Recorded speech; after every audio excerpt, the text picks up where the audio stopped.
Class बेटा हम पढ़ रहे हैं चैप्टर पाठ बेटी। ये एक एकांकी है, इसके लेखक त्रिभुवननाथ शुक्ल हैं। ये मैंने कल ही आपको बता दिया था और इनके इम्पॉर्टेंट पॉइंट्स भी आपको मैंने बता दिए थे। ये एकांकी है और एकांकी में जो पहले समय में, मतलब अभी ऐसा नहीं होता है, लेकिन पहले समय में लड़कियों को बोझ समझा जाता था, उनको ज़्यादा पढ़ाया लिखाया नहीं जाता था। वो जैसे ज़्यादा बेटियां हैं या बेटी पैदा होती है तो उसको शादी करना पड़ेगी, उसके लिए बहुत सारा पैसा लगेगा, ये सब सोचते थे लोग। तो लड़कियों को बहुत ज़्यादा जन्म लेना या बहुत ज़्यादा लड़कियां होना अच्छा नहीं समझा जाता था पहले समाज में। तो उसी के ऊपर ये एकांकी है कि एक फैमिली बताई है, उसमें सास ससुर होते हैं कि एक लेडी के बारे में बताया कि उसके सास ससुर होते हैं। जैसे यहाँ पे दिया है, जो लेडी है वो सास है, ससुर हैं बाबूजी, ननंद मतलब ज्योति नाम की जो लड़की है वो उस लेडी की ननंद होती है, मतलब जो सास ससुर है उनकी बेटी होती है। और जो बहू है उसका नाम रंभा है। पड़ोसन मतलब जो एक नेबर रहती है उनका नाम कमला है। शिवनारायण गांव के प्रतिष्ठित व्यक्ति, रामचरण रेखा के पिता। तो ये ऐसा एक टॉपिक लिया है उन्होंने इस एकांक। इसको आपको रीड करना पड़ेगा, होमवर्क में मैं आपको यही देने वाली हूँ, इसको आप रीड करो।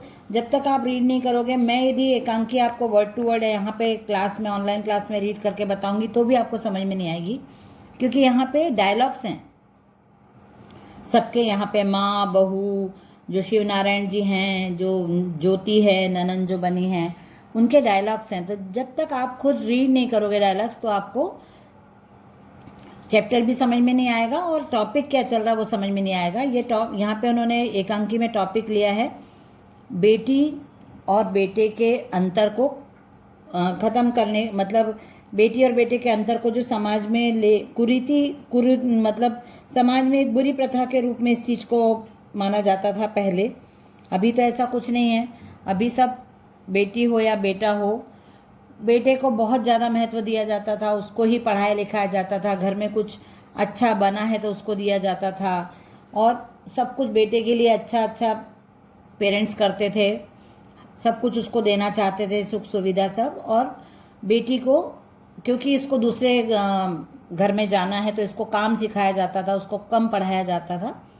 तो ये सब पहले चलता था हमारे समाज में। कई जो अलग अलग राज्य हैं, अलग अलग राज्यों के कोई समाज हैं, प्रथाएं जहाँ पे जैसी मानी जाती है वैसा। आजकल ऐसा कुछ भी नहीं है। तो ये इस चैप्टर में ये टॉपिक लिया गया है कि जो फैमिली रहती है बहुत अच्छी रहती है। यहाँ पे बेटी बेटे में कोई फ़र्क नहीं किया जाता। ये लोग बहू को भी बेटी के रूप में ही रखते हैं और इनकी बहू प्रेग्नेंट रहती है और ये उसका बहुत ध्यान रखते हैं। सभी लोग अच्छे से आपस में रहते हैं। फिर इसमें आगे बताया जाता है कि जो उनकी नेबर रहती है वो आती हैं एक बार, तो वो बताती हैं कि मेरी बहू प्रेग्नेंट है और मैं डॉक्टर के यहाँ जाके पता लगाना चाहती हूँ कि मेरी बहू के गर्भ में बॉय है या गर्ल है, लड़का है या लड़की है। इसको लिंग परीक्षण बोला जाता है, भ्रूण परीक्षण बोला जाता है कि जो डिलीवरी के समय जो होने वाला बच्चा है वो बॉय है या गर्ल है। और यदि गर्ल होगी तो मैं उसको नहीं रखूंगी, मैं उसको जन्म लेने से पहले ही डॉक्टरी ट्रीटमेंट लेके उसको ख़त्म करवा दूंगी, क्योंकि ऑलरेडी मेरी बहू को 2 लड़कियां हैं। तो अब मैं नहीं चाहती, मैं चाहती हूँ कि लड़का हो उनका, ऐसा। तो ये जो लेडी रहती हैं जिनकी हम एकांकी में बात कर रहे हैं, जो नेबर हैं, वो तो आके बताती हैं कि मेरी बहू को लेके मैं डॉक्टर के यहाँ जा रही हूँ। और जिनको हम पढ़ रहे हैं, जो घर की मुखिया हैं, जो लेडी हैं, वो समझाती हैं, क्योंकि वो अच्छे विचारों वाली महिला है। तो वो समझाती हैं कि आप भाई मत ये सब करवाओ, क्योंकि आजकल लड़का हो या लड़की दोनों समान माने जाते हैं, तो आप ऐसा मत करवाओ। जो भी होगा, पहले तो आपको नहीं इतना बेटा बेटी के चक्कर में पड़ना चाहिए। जब ऑलरेडी 2 बच्चियां हैं आपकी बहू की, तो आपको और भी वो नहीं करना चाहिए। तो वो लेडी नहीं मानती, नहीं लड़का तो वंश आगे बढ़ाता है, यदि हम मर जाएंगे तो फिर हमको कौन अग्नि देगा, ये सब सोच के वो अपनी बहू को डॉक्टर के यहाँ ले जाना चाहती, पता लगाना चाहती हैं।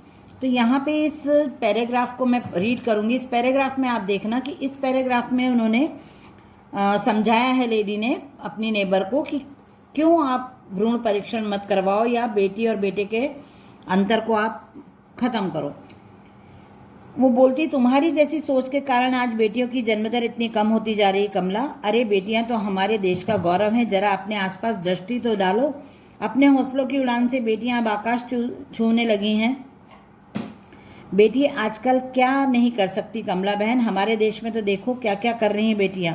इंदिरा गांधी, कल्पना चावला, सुनीता विलियम्स भी तो इसी देश की बेटियां हैं। और दूर क्यों जाती हो? अग्निपुत्री टेसी थॉमस को ही ले लो, जिसने अग्नि 5 मिसाइल के निर्माण में प्रोजेक्ट डायरेक्टर के रूप में सफलता के झंडे गाड़ दिए। बेटियों ने हर कदम पर यह सिद्ध कर दिया कि यदि उन्हें बेटों के समान पढ़ने लिखने के अवसर प्रदान किए जाएं तो वे भी किसी बेटे से कम नहीं हैं।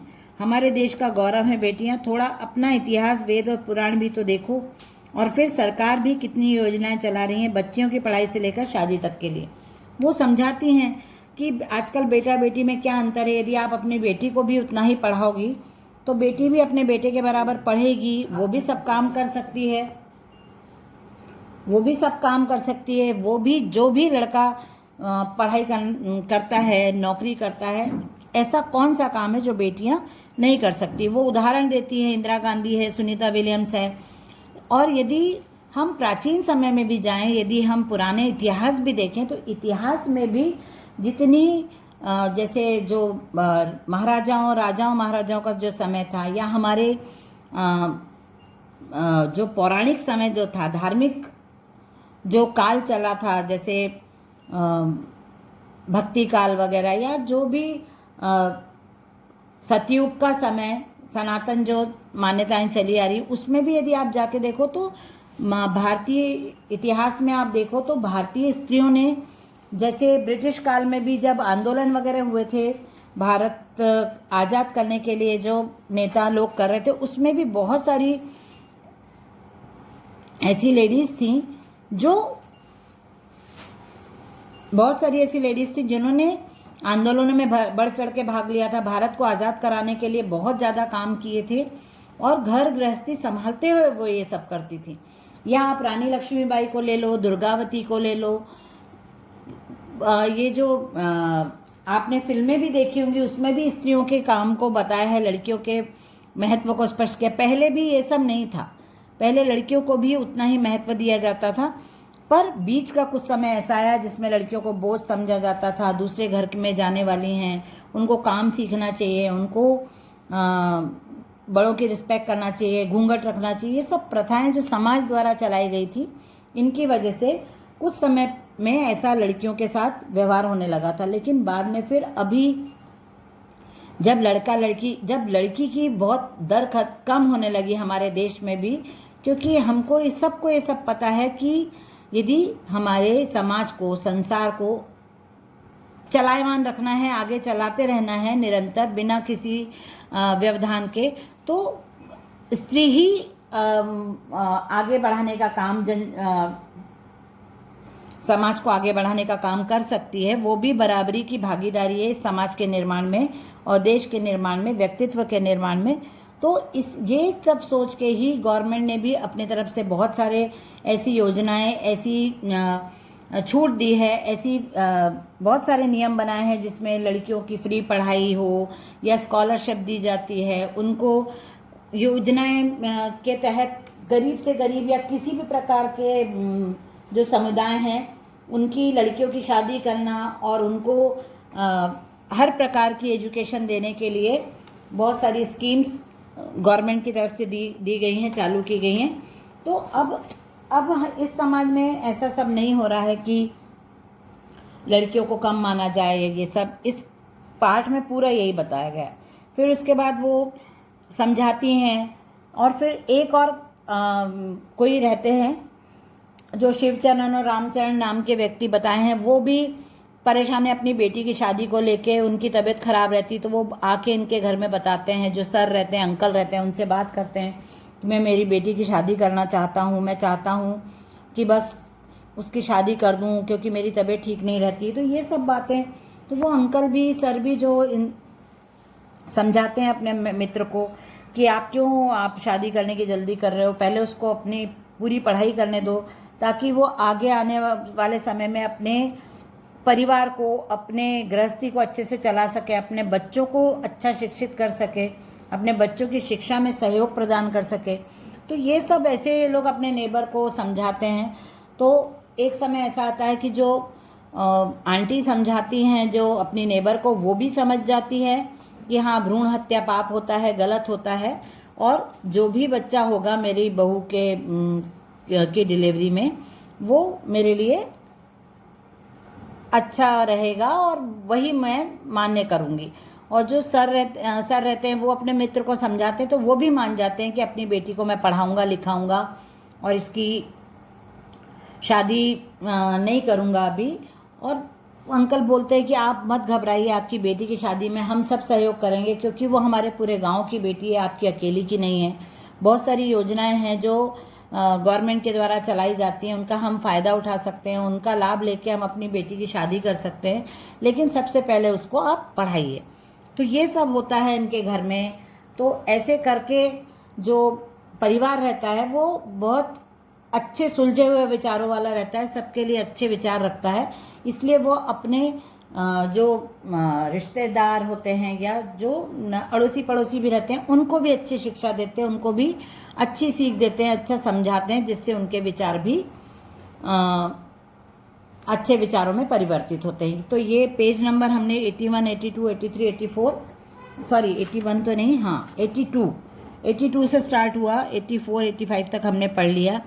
उनकी खुद की बेटी को घर में वो लोग डांस प्रतियोगिता के लिए भेजते हैं, कॉलेज जाती है उनकी बेटी, डांस कंपटीशन में पार्ट लेती है। तो लोग बोलते हैं कि आप ये सब क्यों करवाते हो अपनी बेटी को, क्यों? तो इस बात पे भी वो समझाते हैं कि हमको बेटी को भी उतना ही अधिकार, उतने ही सुविधा देनी चाहिए जितना हम बेटों को देते हैं, क्योंकि बेटी भी वही सब कर सकती है जो बेटा कर सकता है। ऐसे बहुत सारे प्रसंग इसमें बताएं, बहुत सारे वाक्य बताए हैं। तो इसलिए आप इसको रीड करना पूरे। और लास्ट में ये होता है, पेज नंबर 86 पे बताया है कि उनकी जो बहू प्रेग्नेंट होती है, सॉरी पेज नंबर 88 पे बताया है लास्ट में कि उनकी बहू प्रेग्नेंट होती है, तो वो उसको लेबर पेन्स आते हैं या उसका टाइम आ जाता है डिलीवरी का, तो उसको लेके वो लोग डॉक्टर के यहाँ जाते हैं। और डॉक्टर के यहाँ डिलीवरी होने पे नर्स आके उनको बताती है कि आपके घर लक्ष्मी आई है, मतलब एक बच्ची का जन्म दिखाया, जन्म बताया इस एकांकी में। तो वो लोग बहुत खुश होते हैं, लक्ष्मी आई है, लड़की को लक्ष्मी का रूप मानते हैं और उनको सबको बहुत खुशी होती है। वो लोग इस बात से बहुत खुश हैं कि उनके घर में लड़की का जन्म हुआ है, वो बिल्कुल दुखी नहीं होते हैं। और इसी प्रकार हमारे समाज में अभी भी लड़का और लड़की में कोई भेद नहीं किया जाता है। तो ये सब इस एकांकी में बताया है। तो इस एकांकी को आप रीड करो और नेक्स्ट क्लास में हम इसके क्वेश्चन आंसर वगैरह कर लेंगे। और इसके क्वेश्चन आंसर हैं और लघुत्तरी, दीर्घोत्तरी, फिर भाव पल्लवन है।